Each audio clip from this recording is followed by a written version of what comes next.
Hello, everyone. My name is Genevieve Clark. I'm 32 years old, and I own a chain of upscale four-star restaurants in New York City. From the outside, most people assume my life must be perfect.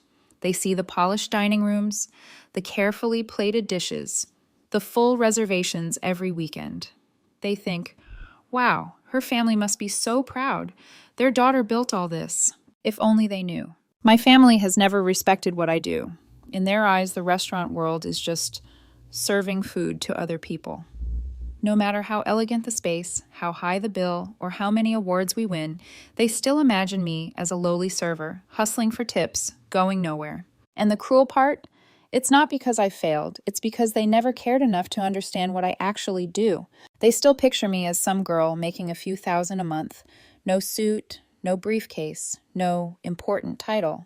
To them, that's what matters. How you look on paper, not who you are when the doors close. Whenever I visit them, on the rare occasions I'm invited, it's never with admiration.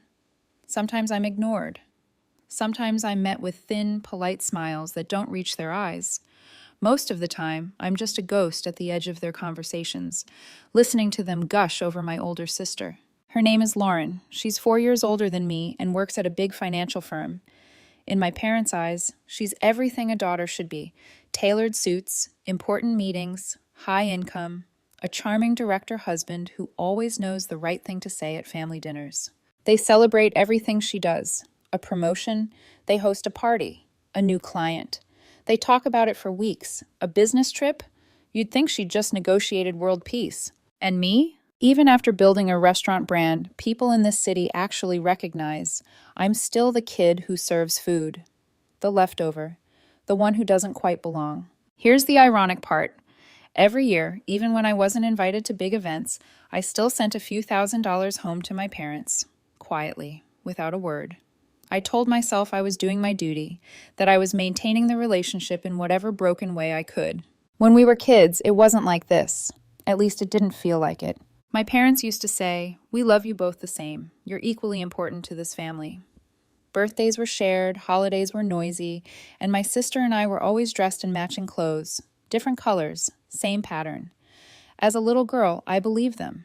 I believed we were equals. Then, 6 years ago, a small moment cracked everything open, and nothing has been the same since. At the time, I was 26. I'd been working in finance for 4 years. Yes, the same world my sister worships now.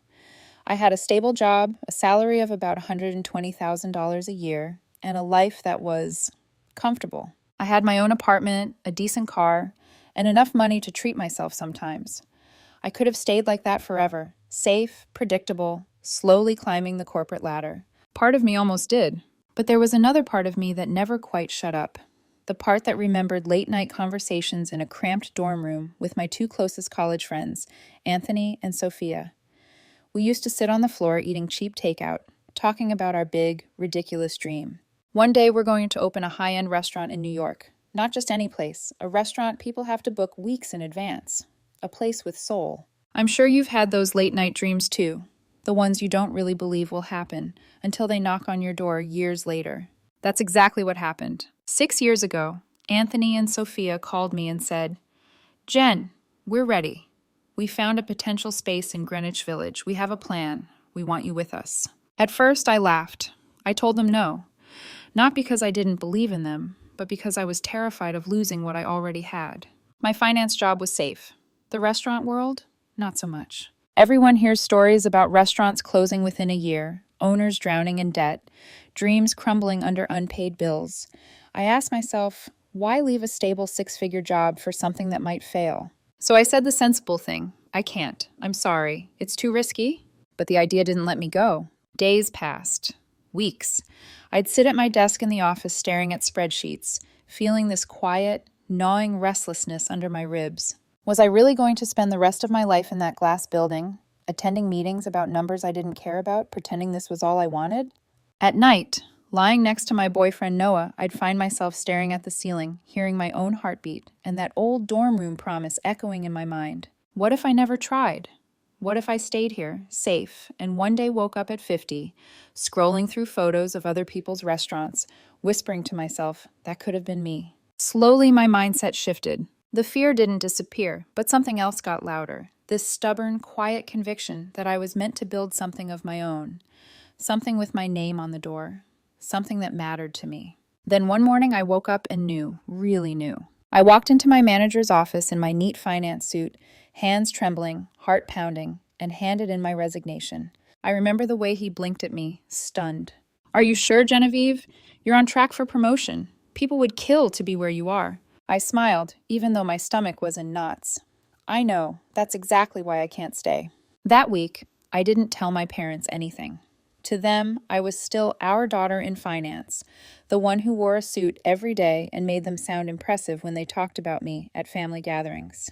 Instead of heading to the office, I started training as a server at a five-star restaurant in Manhattan. It wasn't glamorous. I stood on my feet for hours. My hands ached from carrying plates and glassware. I learned to smile through rude comments, manage impossible requests, and move like a shadow, always there, never seen. But I soaked up everything: how the kitchen was organized, how the manager handled complaints, how the staff communicated silently with just a glance or a nod, how a dining room could feel cold or magical, depending on the smallest details. I wanted to understand it all, from the ground up, so that when our own restaurant opened, I wouldn't just be some investor pretending to know the business.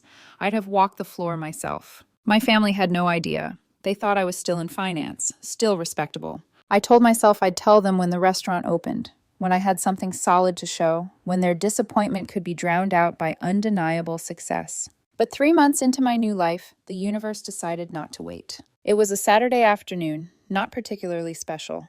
I was in my uniform, hair pinned back, carrying menus to a table that had just been seated. I approached with my usual professional smile, ready to give the standard greeting.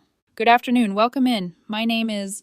And then I looked up. My words died in my throat. Sitting at the table in front of me was my father's younger brother, Uncle James, in the original story. Now my sharp-eyed Uncle James all the same. His expression froze, fork halfway to his mouth. For a second, neither of us spoke. I saw the recognition flicker in his eyes, followed by something else. Surprise. And then, satisfaction. I swallowed hard, forced my smile wider, and finished my sentence as if nothing had happened. "My name is Genevieve, and I'll be taking care of you today." He didn't say a word about it. He just watched me with this strange, amused look the entire meal, like he'd discovered a secret he couldn't wait to unwrap. I had a feeling, a heavy, cold feeling in my gut. When he left, I told myself I was overreacting. Maybe he'd keep it to himself. Maybe he'd ask me privately later. But barely an hour after my shift ended, my phone rang. "Dad." His voice on the other end was like ice, sharp, clipped, each word thrown at me like a stone. "Come home now." No explanation, no room for argument. And standing there on the sidewalk in my server uniform, the city buzzing around me, I suddenly knew. That one accidental encounter at a table, that one photo he probably took when he thought I wasn't looking, was about to change everything. When my dad says, "Come home," it isn't a request, it's a verdict. I took the subway back to my parents' place, still in my uniform, my jacket pulled tight like I could somehow hide the logo embroidered over my heart. The whole ride, my mind wouldn't stop circling the same thought. He knows I am not in finance anymore. When I reached their house, the lights were already on. That familiar split-level home with the trimmed hedges and neat flower beds had never looked so cold. I stepped inside without knocking. The atmosphere hit me first. My parents were there in the living room, sitting side by side on the couch. Across from them, my older sister Lauren and her husband sat perfectly composed. The TV was off. No one was pretending this was casual. Noah had offered to come with me when I texted him, but I told him no. "Just family," I'd written. I didn't realize until that moment how wrong those words felt. My dad didn't say hello. He didn't even look at me when I walked in. He just tossed his phone onto the coffee table so it slid toward me, face up. "Explain this," he said, his voice flat. My fingers felt numb as I picked up the phone. On the screen was a message from Uncle James. "I thought Genevieve was some big success. Turns out she's just a server. And all this time, you've been bragging she works in finance and makes a great salary. What a joke." Beneath the text, there it was. A clear photo of me in my uniform, hair pinned back. Not a trace of the successful daughter image they like to pitch to their friends. My stomach dropped. It still hurt. I put the phone down gently, even though my hands were shaking, and lifted my eyes. Dad, this is a misunderstanding, I began, trying to keep my tone steady. I'm working at that restaurant, yes, but not because I failed. I'm there to learn the business from the inside. I'm starting my own restaurant with Anthony and Sophia. Lauren cut me off with a sharp scoff. You quit a finance job to become a server? Are you listening to yourself? She leaned forward, eyebrows raised, like she was explaining basic math to a child. Jen, you were making great money. You had stability. You had a future. Why would you throw that away? Her husband, always eager to echo the practical line, chimed in. You don't need to wait tables to start a business, he said. If you want to open a restaurant, hire people. You don't have to humiliate yourself. I looked at him and bit back the urge to ask how many restaurants he'd opened. Instead, I turned to my parents. Mom, Dad, listen, I said more urgently. This is a plan, not some random impulse. We found a space in Greenwich Village. We're building something serious. I still have my finance background. I'm managing our numbers, the investments, the projections. Working as a server isn't a step down. It's research. It's experience. My mom, who usually tried to smooth things over, did something she almost never did. She frowned at me. Even if you do own a restaurant one day, she said slowly, you're still just serving food to other people. There's no prestige in that, Genevieve. What kind of daughter leaves a respectable job to carry plates? Every word landed like a small, clean cut. For a second, I couldn't even answer. I'd rehearsed explanations in my head. How hospitality is an art. How service is a skill. How a well-run dining room is its own kind of orchestra.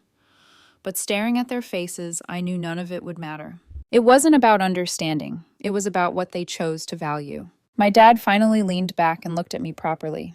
Is it true? He asked. You quit your finance job and took some service job instead? I could have lied. I could have told them it was temporary, that I was going back, that this was just a phase. But I'd already betrayed myself enough by hiding. Yes, I said quietly. It's true. I quit, and I'm not going back. For a long moment, the only sound in the room was the clock ticking on the wall. My father's jaw tightened. If you are not going back to your old job, he said at last, each syllable clipped, then don't bother coming home again. Silence. My heart pounded in my ears. My mother looked down at her hands. Lauren exhaled slowly, almost like she was relieved the decision had been made for me. Dad, I whispered, you're disowning me because I changed careers? I'm disowning you, he said coldly, because you've thrown away everything we did for you. We worked hard so you wouldn't have to stand on your feet, serving people like a maid. And now you choose that? He shook his head. We haven't raised a daughter to be a waitress. The word burned. I wanted to shout that I wasn't just anything, that I was chasing something bigger, something mine. But I saw it in their eyes. It wouldn't matter. They'd already decided who I was allowed to be. So I swallowed back everything I wanted to say, lifted my chin, and nodded. Okay, I said softly. If that's how you feel, I won't come home again. I left the house with my uniform folded over my arm, the air outside colder than it had been when I'd arrived. The streetlights blurred as tears pooled in my eyes, but I kept walking. That night, I paid the price for following my dream in a currency I never expected. Silence. Judgment. The feeling of being cut off from my own blood. And from that moment on, I understood something painfully clear. If I wanted to walk this road, I would walk it alone. The months that followed were brutal. I threw myself into work. 6 months of serving at that 5-star restaurant, every shift a lesson. I learned how to handle demanding guests without flinching, how to solve problems before they exploded, how to make a dining room feel like a sanctuary no matter what chaos was happening in the kitchen. All the while, I was building a different life after hours. Anthony and Sophia and I spent late nights at the tiny kitchen table in my apartment, papers spread everywhere, leases, vendor lists, menu drafts, budget breakdowns. We visited potential spaces, argued with contractors, negotiated with banks. We named the restaurant The Heritage, not because of my family, God no, but because of what we wanted to build, a tribute to the culinary values we believed in. Slow, deliberate craft, thoughtful hospitality, a place where people could create their own memories. We chose a spot in Greenwich Village, a neighborhood with just enough grit and just enough magic. It was expensive, risky, perfect. Our total initial investment was $500,000. I put in $200,000, basically everything I'd saved from finance and more. Anthony and Sophia each put in $150,000, and even that wasn't enough. We took out an additional $500,000 bank loan to cover the space, the design, the kitchen equipment, the first months of payroll and marketing. The numbers made my head spin, but I knew exactly what I was signing up for. We opened quietly, no massive launch, no fireworks, just a soft opening with a simple expectation. Please let enough people come through the door so we can pay rent. Those first months were some of the hardest of my life. Some nights, the dining room was half empty, candles burning on untouched tables. I'd stand in the back, watching the door, praying for it to open. We used every connection I had from my finance days. Former colleagues, old clients. I invited them all. Gave them a reason to come. Asked them to bring friends if they liked it. I swallowed my pride and followed up on every tiny opportunity. Anthony handled publicity, reaching out to food bloggers, local magazines, anyone willing to write a paragraph about us. Sophia hunted for events, collaborations, pop-up opportunities, anything to get our name out there. Slowly, things began to shift. A review here, a tagged photo there, a couple celebrating an anniversary who came back later with friends. We curated a menu that felt like a conversation between comfort and sophistication. Familiar flavors elevated, presented like art, but rooted in warmth. We hosted wine tastings, small jazz nights, intimate VIP dinners, where I personally greeted every guest. After a year, the heritage found its rhythm. The loan payments were still heavy, but we could breathe. The staff trusted us. Our regular guests started calling the restaurant their place. By the end of the third year, we'd done something I once thought impossible. We paid off the bank loan. Every dollar we'd invested, recovered. I remember the day we signed the last payment. Anthony opened a bottle of champagne in the kitchen. Sophia cried. I laughed harder than I had in years. See. I wish they could see this, Anthony said at one point, clinking his glass against mine. Your family. You did it. I smiled, but the joy twisted in my chest. They don't want to see it, I replied. Not really. From the outside, everything looked perfect. The heritage was standing. Our debt was cleared. We were, by every practical measure, a success. But there was one thing I couldn't fix. Holidays. Thanksgiving, Christmas, New Year's. Those days hit the hardest. The restaurant would be full of families, laughter echoing off the walls, glasses clinking. Then I'd go home to a quiet apartment, open my phone, and see photos of my parents, Lauren, their friends, all squeezed together around a table I no longer had a seat at. We lived in the same city, but I was a stranger. And yet every year, I still sent nearly $10,000 to my parents. No call, no invitation, not even a thank you most of the time. I told myself it was my way of maintaining a thread, however thin. Some part of me still entertained this tiny, stubborn hope that one day they'd say, "We were wrong. We see you now. We're proud of you." But that fragile hope, it shattered 3 months ago in the VIP section of my Brooklyn branch, when a staff member rushed into the kitchen and told me we had a furious guest, and I walked out to find my entire family sitting at one of my tables. 3 months ago, it was a Saturday, busy, loud, the kind of night where the air in the kitchen felt thick with heat, timing, and adrenaline. I was doing what I always did during unannounced visits. Tasting sauces, observing plating consistency, watching the rhythm of service like it was choreography. Then one of our servers burst in, face pale, words tumbling over themselves. "Genevieve, someone spilled wine on a guest in the VIP section. They're really upset." Normally, the manager would handle it, but something in the server's expression made me pause.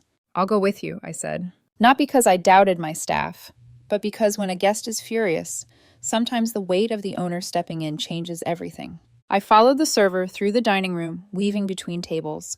I felt calm, fully in work mode, until the server opened the door to the VIP room. My breath caught. Sitting around the long mahogany table, napkins in their laps, menus untouched, expressions pinched, were my parents, my sister Lauren, her husband, 2 aunts, an uncle, and 3 cousins. A small family reunion. At my restaurant, in a private room reserved for VIPs. For a heartbeat, none of us moved. Their faces shifted almost comically. Confusion, shock, discomfort, then something sharper in my father's eyes. I swallowed. "Good evening," I said softly, keeping my professional composure. "I'm Genevieve. Lauren's husband interrupted with a roll of his eyes. "Oh, this is just perfect," he muttered, loud enough for everyone to hear. I ignored him and turned to the guest who had wine spilled on them. Lauren, of course. Her dress had a faint red stain near the hem. Not catastrophic, but noticeable. Before I could speak, she leaned back in her chair dramatically. Well, now we know why service is so slow, she said, looking me up and down. They let anyone work here. A few relatives chuckled under their breath. I stood straighter, maintaining my training. I want to personally apologize for the accident, I said. We'll cover the cleaning cost, and that was when my father cut in. What are you doing here? His tone wasn't curious, it was accusatory. I took a slow breath. I work here. His lip curled. Work here. Doing what? Managing? Or... His gaze flicked to my black attire. Serving? There it was. The familiar disdain threaded through every syllable. I opened my mouth to explain, but before I could, Lauren laughed quietly, the kind of laugh that stung more than yelling ever could. So this is what came out of your big restaurant project 6 years ago, she said. You ended up, what, a manager? Her husband added, Honestly, I'm surprised. I thought she'd at least be bussing tables. A sharp heat rose up my neck, but I forced a calm nod. If you're unhappy with anything, I'm here to address it. My father narrowed his eyes. If I had known you were working here as a server, he said slowly, I wouldn't have come. He leaned back, expression tight with disgust. It's embarrassing. My mother chimed in without missing a beat. When people ask what our daughter does, what are we supposed to say? That she hands plates to strangers? The wave of contempt was suffocating. For years, I had imagined this moment differently. I thought maybe I'd run into them at one of my restaurants one day and they'd be surprised, shocked, in a good way. Maybe they'd realize I hadn't thrown my life away. But this wasn't surprise. This was punishment. I tried again, quietly. Mom, Dad! Both of them raised their hands to stop me. Don't call us that, my father said sharply. We haven't had a daughter like you for a long time. My ears rang. The server next to me shifted, uncomfortable, glancing between us like they weren't sure if they should leave or stay. I lifted my chin a fraction. I see. My mother waved her hand dismissively. Just get the manager, not you. Before I could answer, the Brooklyn branch manager, Ryan, appeared behind me. Good evening, he said warmly. Is there anything I can do to assist? He started to introduce me. This is Ms. Clark. She's actually... I cut him off instantly. It's fine, I murmured. Don't. This wasn't the moment. I didn't want my family to hear the truth through someone else. Not like this. Not when they were already throwing knives. Ryan hesitated, then nodded politely and stepped back. I turned to face the room again. I'll give you a moment, I said. Someone will come back shortly to check on you. I began to step away, but before I could leave, my father called after me. Wait. I paused. He leaned forward slightly, voice low, cold. You wanted to know why we don't invite you to family events? I didn't answer. This is why, he said, gesturing at me. You shame us. My throat tightened. I wanted to scream that they knew nothing about me, that if they bothered to look around, really look, they'd see my name on every detail of this room, that the pendant lights above their heads, the paintings on the walls, the scent of the truffle beurre blanc drifting from the kitchen, every part of this place was my work, my life. But I just nodded once and walked away. Back in my office, I closed the door and let myself sink into the chair. My hands shook, my heartbeat echoed in my ears. I thought that would be the end of it, a brief sting, an old wound reopened, nothing more. I was wrong, because 20 minutes later, a staff member knocked on the door. Genevieve, she whispered, your family. They're asking for you at the front register. I felt something inside me go still. Why? I asked. She looked uncomfortable. They said they want to talk. I didn't want to go out there. I wanted to disappear into the walls. But I stood up, smoothed my blazer, and walked toward the front of the restaurant. As I approached the register, I recognized the expressions instantly. Gone were the sneers. Gone were the tight jaws and cold eyes. In their place, smiles, sweet, pliable, too bright to be real. Lauren was the first to speak. Jen, about the whole wine thing. She waved it off with a light laugh. Honestly, it's nothing. I wasn't upset at all. My aunt chimed in with a delighted tone. We were just saying, your restaurant is absolutely amazing. The ambiance, the staff, truly top tier.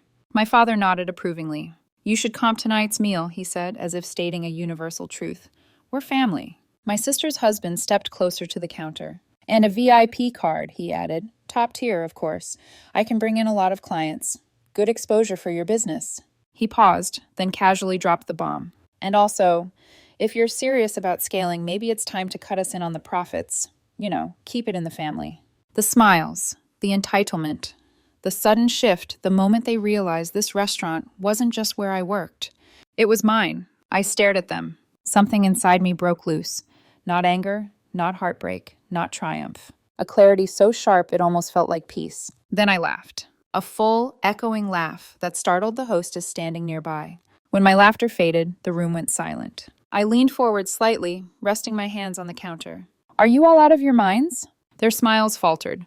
After everything you said tonight, I continued softly, after everything you've said for years, you think you can insult me 1 minute and ask for favors the next? I shook my head. No. My voice hardened. I don't owe you anything. Their eyes widened. And if any of you keep demanding things from me, I added, glancing at the security monitor that showed the VIP footage, I'll send tonight's recording, every word you said, to Mr. Thomas Graham. Lauren's husband blanched. My father's jaw dropped. My mother's hand tightened around her purse. No one dared speak. I rang up their bill. No discount, no special treatment, no family price. They paid, silently, one by one. Then they walked out of my restaurant without looking back. And for the first time in years, I felt lighter, like I had finally put down a weight I didn't realize I had been carrying. They left my restaurant that night without a word, without a glance, without even the smallest acknowledgement that they had walked into the empire I built with my own hands. But I was wrong to think it ended there, because the moment the door swung shut behind them, something shifted in me. Not satisfaction, not victory, a quiet, almost painful clarity. A truth I had spent years trying not to see. My family only valued status, not me. In the days that followed, I replayed their words over and over, their disgust, their demands, their sudden saccharine smiles when they realized who I'd become. And then, the memory of that moment, the one none of us expected, when a new presence stepped into the VIP room earlier that night. I hadn't told you everything yet. Let me go back. Right after my father sneered about disgrace, and my mother told me not to call them mom and dad, the tension in the room had been thick enough to choke on. Lauren sat back, arms crossed, expression smug. Her husband looked like he'd swallowed a lemon. My aunts traded pitying glances. And I stood there in the quiet, holding every unspoken word behind my teeth. Then a warm, calm voice floated from the VIP doorway. Apologies for being late, everyone. The entire table froze. Every head turned. A man in a tailored charcoal suit stepped into the room like he owned the very air. Mid-50s, composed, polished, carrying the kind of effortless power you only see in people who've been at the top for decades. Thomas Graham, CEO of Graham & Weiss Financial Group, the very company where Lauren's husband, Ethan, worked. I watched Ethan jolt upright instantly, nearly tripping over his own chair in his rush to stand and shake the man's hand. Mr. Graham, sir, we've been waiting for you, he said, voice suddenly bright, deferential. Thomas offered him a polite, distant handshake, one of those professional gestures that mean absolutely nothing. Then his eyes scanned the room and landed on me. I expected confusion, maybe a curt nod, maybe nothing at all. Instead, his expression softened. He broke into a warm smile and walked straight toward me with his hand extended. Well, if it isn't the owner of the heritage, he said. Genevieve, it's been too long. The room fell dead silent. I didn't hesitate. I wasn't flustered. I wasn't caught off guard. I simply smiled back and shook his hand. It's good to see you, Mr. Graham, I said. I didn't know you'd be joining us tonight. He gave a light laugh. Well, I couldn't resist. This branch has become one of my favorites. Your team always does excellent work. Lauren's face went pale. Ethan swallowed so hard I heard it. My father blinked rapidly, trying to process the name. My mother's hand tightened around her necklace. Thomas looked around, sensing the tension lingering in the air. Is everything all right here? He asked, glancing between them and me. I kept my voice even. There was a small incident, I said.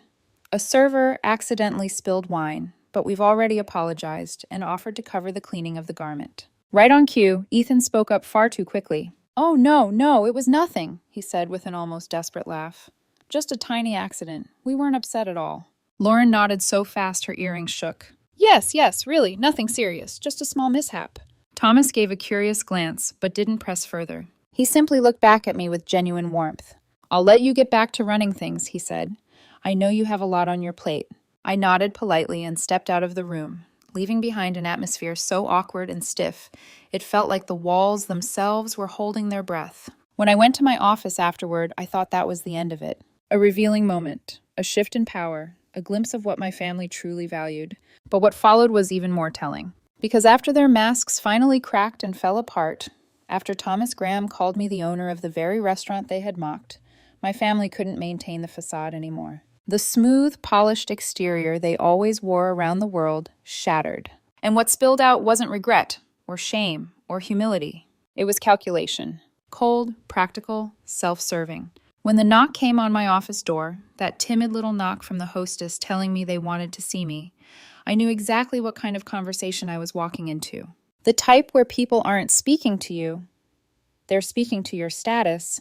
When I walked to the front register and saw their forced smiles, I understood everything. They didn't want me. They wanted the version of me they could brag about. They wanted a connection to the owner of 4 successful restaurants across New York.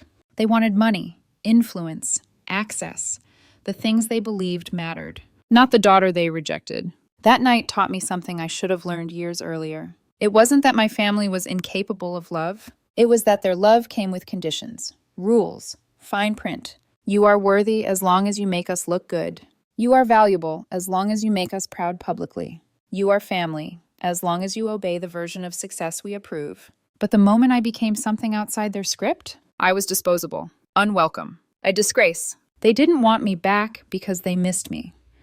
They wanted me back because Mr. Thomas Graham shook my hand and said my restaurant was his favorite.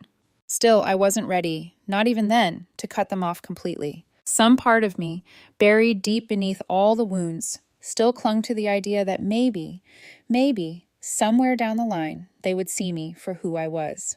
That maybe I could still fit around that family table again. But that hope didn't last long, because what happened next was the breaking point. The moment that finally, permanently, severed the last string holding us together. The moment when they reached out not out of love, but out of expectation. Entitlement.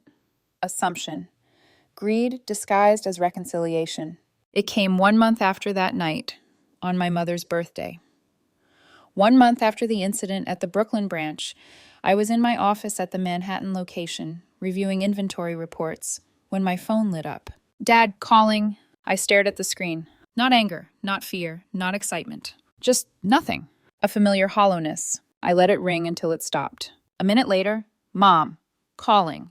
I watched it vibrate against the desk. Did I want to answer? Did I want to hear her voice? Did I want to reopen wounds that had barely scabbed over? No. I let that call go to voicemail too. Then came the text. From my mother. Next week is my birthday. Come home. Everyone is hoping you'll be there, okay? I read it twice, then a third time. Something about that last word, okay, hit me strangely, like a tiny hook sinking into old flesh. For 6 years, they ignored me, rejected me, humiliated me, cut me off. Then suddenly, now that they knew I owned a thriving restaurant empire, they wanted me home? Why? Did they miss me? Or did they just remember I had money now? Status, influence, connections with CEOs they drooled over? I typed a reply, then deleted it, typed again, deleted it again. After a minute, I finally set my phone down and sat there in the quiet restaurant office, the sound of muffled laughter drifting in from the dining room. I realized something with a sudden, painful clarity. I didn't want to go back. Not because of pride, but because there was nothing left to return to. I wasn't angry anymore. The anger had burned away, leaving only the truth. Some relationships do not break. They simply reveal themselves. So instead of answering, I opened a website. A luxury jeweler I'd ordered from before for VIP clients. I selected an elegant $2,000 necklace and earring set, understated, classic, the kind of piece my mother would love because it looked expensive even from across a room. At checkout, there was a blank box for a gift message. My hands didn't shake as I typed. I stopped being your daughter 6 years ago. This is my last gift. I hope you'll cherish it. It wasn't spite. It wasn't revenge. It was closure. A final offering before the door shut for good. The package was delivered on the morning of her birthday. An hour later, I blocked every number tied to my family. Phone, text, social media, email. A clean cut, sharp, precise, necessary. I thought that was it. Truly. I believed that after the gift and the silence and the blocked numbers, we would go our separate ways and drift into a polite estrangement. But I underestimated them, because over the next several weeks, something began to happen. My parents, Lauren, her husband, aunts, uncles, cousins, they started showing up at my Brooklyn branch. Not once, not twice. Every few weeks, asking the staff, "Is Genevieve here today? Tell her we want to talk. Let her know her family is waiting." But I had already prepared for this. I'd instructed every manager, every server, every host. If they come in, I'm not here. I'm unavailable. I'm not to be called. I wasn't hiding, I was protecting myself. You can't heal in the same place that wounded you. Some relatives, ones who didn't understand the whole story, began messaging me, accusing me of being cold, ungrateful, heartless. Your parents did everything for you, they wrote. How can you treat them like this? But other people, friends who had been with me since day one, my chef team, Anthony and Sophia and Noah, they told me the truth. That I had finally done what I should have done years ago, that I set boundaries with people who only ever took and never gave. That walking away wasn't selfish. It was survival. And now, 3 months have passed. The Brooklyn branch is thriving. The Manhattan location is booked out. Our Queens expansion is on track. The Bronx location has become a neighborhood favorite. Every day I walk into these spaces, the spaces I built, and I feel steady, whole, free. I don't know if I'll ever see my family again. I don't know if forgiveness will ever feel right, or if the door I closed should stay closed forever, or if time will soften things the way it softens everything else. Maybe someday we'll sit at a table again, or maybe we never will. Maybe healing doesn't look like going back. Maybe it looks like moving forward, quietly, firmly, on your own terms. All I know right now is this: I'm tired. And sometimes the kind of tired that sinks into your bones can't be fixed by apologies or explanations. Sometimes the only cure is stepping away, letting go, protecting the last piece of dignity you have left. As I close this chapter, I want to ask you, the person who stayed until the final moment of this story, if you were me, what would you do? Would you forgive? Would you go back? Or would you walk away in silence the way I did? Leave your thoughts below. If this story resonated with you, even a little, don't forget to like, subscribe, and share it with someone who might need to hear it too. Thank you for listening. Truly.